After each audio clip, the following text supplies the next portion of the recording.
మీ ముగ్గురు మంత్రుల సమక్షంలో ఉత్తమ్ కుమార్ రెడ్డి గారు, శ్రీధర్ బాబు గారు, పొన్నం ప్రభాకర్ గారు, ఇతర కాంగ్రెస్ పార్టీ శాసనసభ్యులు ఉండగా బీఆర్ఎస్ పార్టీ శాసనసభ్యులు మొత్తము ఉమ్మడి కరీంనగర్ జిల్లాలో ఉన్న అధికారులు, ఎలక్ట్రానిక్ మీడియా, ప్రింట్ మీడియా సాక్షిగా నేను కాంగ్రెస్ పార్టీలో ఉన్నా అని చెప్పినాక మీరు ఎందుకు డిస్క్వాలిఫై చెయ్యరు అని నేను అడుగుతా ఉన్నాను.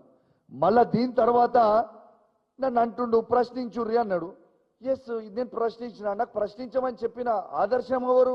రేవంత్ రెడ్డి గారు కదా. రేవంత్ రెడ్డి గారే చెప్పారు కదా, ఎవడైతే పార్టీ మారిలో వాళ్ళని లేచి ప్రశ్నించాలి, వాళ్ళని రాళ్లతో కొట్టి చంపాలి అని చెప్పింది ఎవరు? ఇది రేవంత్ రెడ్డి గారు కాదా? ఒక్కసారి వినురి, అదొక్కసారి ప్లే చేయమ్మా. థర్డ్ వీడియో రేవంత్ రెడ్డి గారు. కాంగ్రెస్ పార్టీ బీ ఫామ్ మీద గెలిచి రాజీనామా చేయకుండా పార్టీ ఫిరాయించిన వాళ్ళను రాళ్లలో ఊర్లలోకి వస్తే రాళ్లతో కొట్టండి అని చెప్పి నేను కాంగ్రెస్ పార్టీ కార్యకర్తలకు విజ్ఞప్తి చేస్తున్నా. రేపు భవిష్యత్తులో ఎవడైనా పార్టీ ఫిరాయించి వాళ్ళను రాళ్లతో కొట్టించే బాధ్యత నేను తీసుకుంటా. చూసిరు కదా. ఇక నన్ను లేచి నువ్వు ఎందుకు ప్రశ్నించినావు, నువ్వు అడిగినావు, నేను కేసు పెడతా గుర్తా. అరే నువ్వే చెప్పినావు కదనే. నేను అది పోకుంటే ముందు యూట్యూబ్ చూస్తుంటే నాకు రేవంత్ రెడ్డి గారు చెప్పిందే నాకు గుర్తొచ్చింది. మరి నేను చేయలే కదా. రేవంత్ రెడ్డి గారు చెప్తేనే మా బీఫామ్ మీద గెలిచిన ఎమ్మెల్యేని రాళ్లతో కొట్టమని చెప్తే ఇంకా నయ్యం, నేను రాళ్లతో కొట్టలే, ఒకటి ప్రశ్నించిన. రేపు మా ఊర్లలో పోయినాక బరాబర్ రాళ్లతో కొడతాం మా బీఆర్ఎస్ పార్టీ కార్యకర్తలు. ఎందుకు ఊకుంటాం భయ్? ఊకుంటామా? ఇవాళ ఒక్కసారి మీరు ఇది అంతా లైవ్గా చూడండి. ఇవాళ దీంతో పాటు ఇవాళ డాక్టర్ సంజయ్ జగిత్యాల ఎమ్మెల్యే గారు గెలిచింది కేసీఆర్ గారి బొమ్మ మీద, కేసీఆర్ గారి బలంతో. ఇవాళ మా బీఆర్ఎస్ పార్టీ కార్యకర్తల కష్టంతో గెలిచిండు ఆ ఎమ్మెల్యే పదవి. తప్పితే ఆయనేమో పెద్ద హీరో ఏం కాదు. బరాబర్ అడుగుతాం, ఇది చెప్పింది రేవంత్ రెడ్డి గారు కదా అని నేను అడుగుతా ఉన్నాను. దాని తర్వాత ఇక ఏం చేస్తాడు మళ్ళా మనోడు? ఇది అయిపోగానే నేను ఆ రోజు నా మీద కేసులు బుక్ చేసిండు. మరి ఒక్కసారి మీరు నా మీద కేసులు బుక్ చేసిందని మాట్లాడే కంటే ముందు ఫోర్త్ కాదమ్మా, ఫిఫ్త్ వీడియో ఒక్కసారి ప్లే చేయి. ఒక్కసారి ఏ విధంగా రేవంత్ రెడ్డి గారు జూపల్లి కృష్ణారావు గారి దగ్గర మైక్ గుంజుకున్నాడో, డీకేఆర్ నా దగ్గర గుంజుకున్నారో ఒకసారి చూడండి. ఈ అఫీషియల్ మీటింగ్స్ ఆ రోజు జూపల్లి కృష్ణారావు గారు మంత్రి అఫీషియల్ ప్రోగ్రామ్ కి పోతే ఏ విధంగా మైక్ గుంజుకుంటుండ్రు రేవంత్ రెడ్డి గారు చూడండి ఒకసారి. అఫ్ కోర్స్ ఇవాళ ఇద్దరికి సిగ్గు లేకుండా ఆయన ముఖ్యమంత్రి అయిన, మళ్ళీ ఆయన క్యాబినెట్ నా మంత్రి. అఫ్ కోర్స్ వాళ్ళకి ఇజ్జత్ లేని వాళ్ళు ఇద్దరు, కానీ అది వేరే ముచ్చట. కానీ అది చూసిరు కదా. దాని తర్వాత డీకేఆర్ గారిని ఆనాడు ఈయన తెలుగుదేశం కాంగ్రెస్ ఉన్నాడు చంద్రబాబు నాయుడు గారి నాయకత్వంలో, ఇవి వాళ్ళ సొంత కాంగ్రెస్ పార్టీ. ఆ రోజు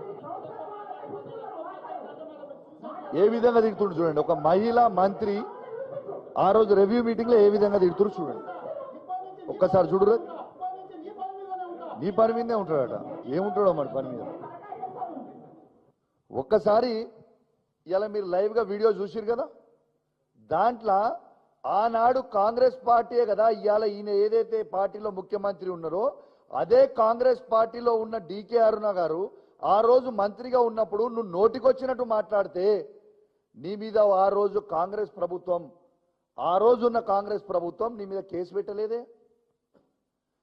మళ్ళా ఇదే బీఆర్ఎస్ ప్రభుత్వంలో జూపల్లి కృష్ణారావు గారు మంత్రిగా ఉన్నప్పుడు ఆయన మాట్లాడుతుంటే ఆయన చేతుల నుంచి నువ్వు మైక్ గుంజుకొని నువ్వు బూతులు తిట్టినా మా కేసీఆర్ గారు ఆ రోజు నీ మీద కేసు పెట్టలేదే. ఈడేమో నేను మా బీఆర్ఎస్ పార్టీ వాడు గెలిచినోడు దొంగ, ఆ దొంగ పోతాడే దొంగ రాబోయే నేను అంటే నా మీద కేసులు పెడతావా?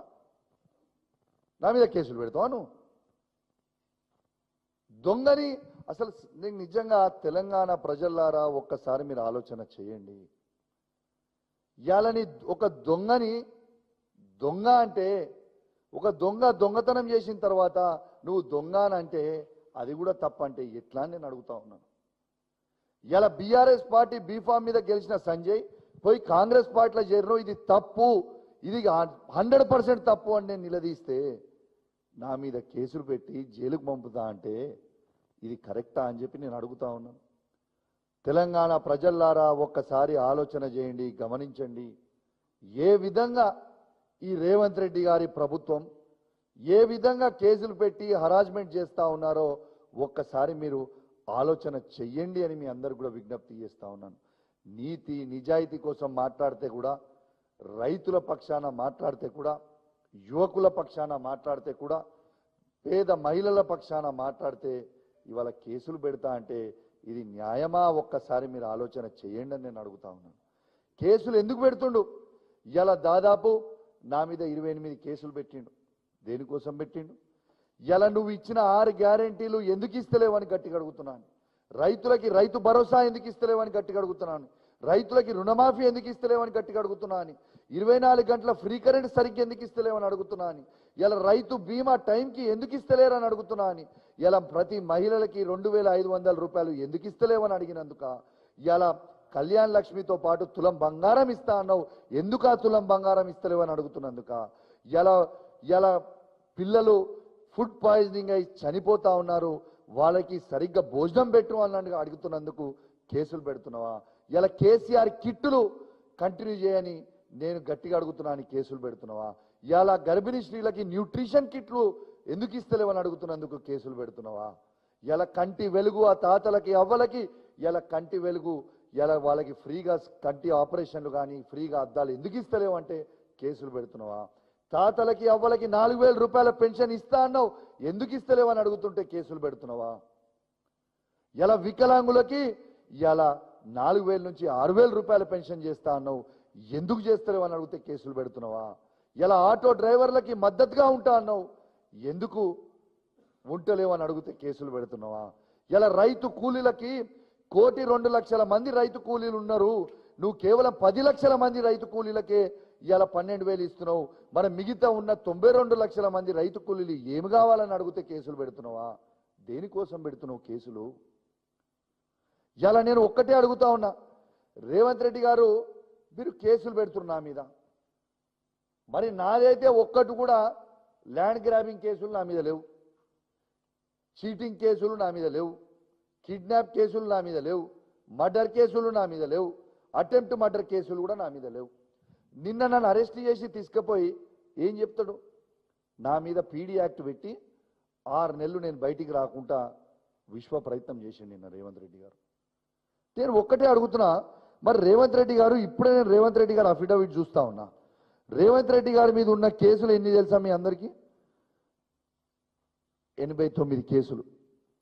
ఇది అఫీషియల్ గా రేవంత్ రెడ్డి గారు డిక్లేర్ అండ్ అఫిడవిట్లో చేసింది 89 కేసులు. ఇలా అన్నిటికంటే ఫస్ట్ కేసు ఏందో తెలుసా? ఫస్ట్ కేసు రేవంత్ రెడ్డి మీద ఉన్నది 2002 ఆయన మీద ఉన్న case 420, first cheating case 420 case పెట్టిర్రు. తర్వాత 120B అంటే ల్యాండ్ గ్రాబింగ్, అటెంప్ట్ మర్డరు.